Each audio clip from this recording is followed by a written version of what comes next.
नमस्कार दोस्तों, ऋग्वेद के प्रथम मंडल के 46वें सूक्त में आपका बहुत बहुत स्वागत है। आज हम लोग पढ़ने वाले हैं सूक्त नंबर 46, देवता अश्विनी कुमार। तो चलिए शुरू करते हैं। यह प्रिय उषा मध्य रात्रि आदि पूर्व कालों में वर्तमान नहीं थी। यह इसी समय आकाश से आकर अंधकार मिटाती है। हे अश्विनी कुमारों, मैं तुम्हारी बहुत स्तुति करता हूँ, यानी बहुत प्रार्थना करता हूँ। मैं दर्शनीय एवं समुद्र पुत्र अश्विनी कुमारों की स्तुति करता हूँ, यानी मैं दर्शनीय यानी मैं देखने योग्य एवं समुद्र के जो पुत्र है अश्विनी कुमार, उनकी स्तुति करता हूँ, उनकी प्रार्थना करता हूँ।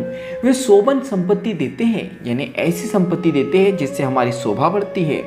वे शोभन संपत्ति देते हैं और यज्ञ करने पर हमें निवास स्थान प्रदान करते हैं, यानी रहने के लिए हमें स्थान प्रदान करते हैं। हे अश्विनी कुमारों, जिस समय तुम्हारा रथ विविध शास्त्रों द्वारा, यानी विभिन्न प्रकार के जो शास्त्र है, विविध शास्त्रों द्वारा प्रशंसित स्वर्ग में, प्रशंसित का मतलब है प्रशंसा योग्य, प्रशंसित स्वर्ग में घोड़ों द्वारा खींचा जाता है, उसी समय हम तुम्हारी स्तुति करते हैं, यानी प्रार्थना करते हैं। हे नेता रूप अश्विनी कुमारों, दयापूर्ण स्वभाव, यानी जिनका दया वाला स्वभाव हो, दयापूर्ण स्वभाव, पालक, यज्ञ कर्म के दर्शक एवं अपने ताप से जल को सुखाने वाले, सविता हमारे द्वारा हव्य में देवों को प्रसन्न करे। हे स्तुति ग्रहण करने वाले नासत्यो, बुद्धि प्रेरक यानी बुद्धि को बढ़ाने वाले एवं तीव्र मदकारक सोमरस को पियो। तीव्र यानी बहुत तेज और मदकारक यानी नशे वाले, यानी तेज नशे वाले सोमरस को पियो। सोमरस का मतलब है देवता का जो पीने योग्य पदार्थ है, उसे हम लोग सोमरस कहते हैं। हे अश्विनी कुमारों, हमें इस वीर आदि ज्योति से युक्त अन्न दो, यानी भोजन दो।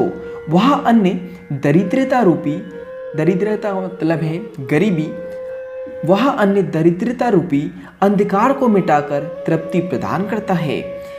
हे अश्विनी कुमारों, स्तुतियों रूपी सागर के पार जाने के लिए तुम नौका बनकर आओ एवं धरती पर आने के लिए अपने रथ में घोड़े जोड़ो।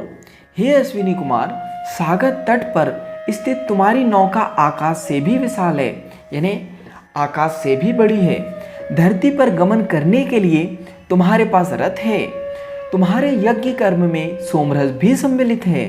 हे कण्व पुत्रों, अश्विनी कुमारों से यह पूछो कि आकाश से सूर्य किरण उत्पन्न होती है एवं वृष्टि यानी वर्षा के उत्पत्ति स्थल उसी प्रकार से हमारे विकास का कारण उषाकालीन प्रकाश भी प्रकट होता है।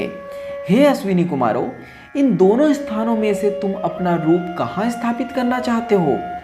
सूर्य के प्रकाश से उषा काल में रश्मियां यानी कि किरणें उत्पन्न हुई है। उदित हुआ सूर्य यानी उगा हुआ सूर्य सोने के समान बन जाता है। आकाश में सूर्य के आ जाने के कारण अग्नि काले रंग की होकर अपनी लपटों से प्रकाशित है।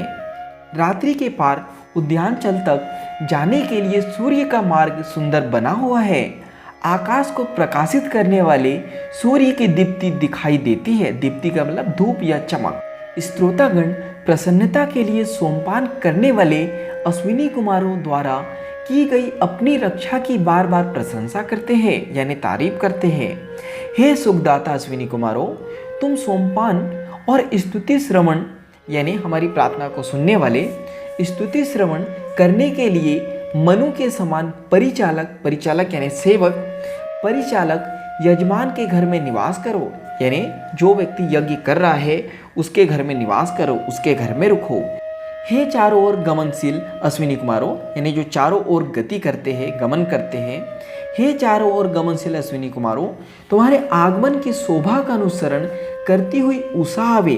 तुम दोनों निशा में संपादित यज्ञ का हवि ग्रहण करो, यानी जो यज्ञ में हवि डाली जा रही है, पवित्र सामग्री डाली जा रही है, तो उसे हवि कहा जाता है, तो उसे ग्रहण करो।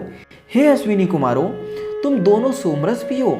इसके पश्चात यानी इसके बाद तुम अपनी प्रसिद्ध रक्षा द्वारा हमें सुखदान दो, यानी सुखों को दो। तो यहाँ पे सूक्त नंबर 46 समाप्त होता है। आज के लिए इतना ही। धन्यवाद।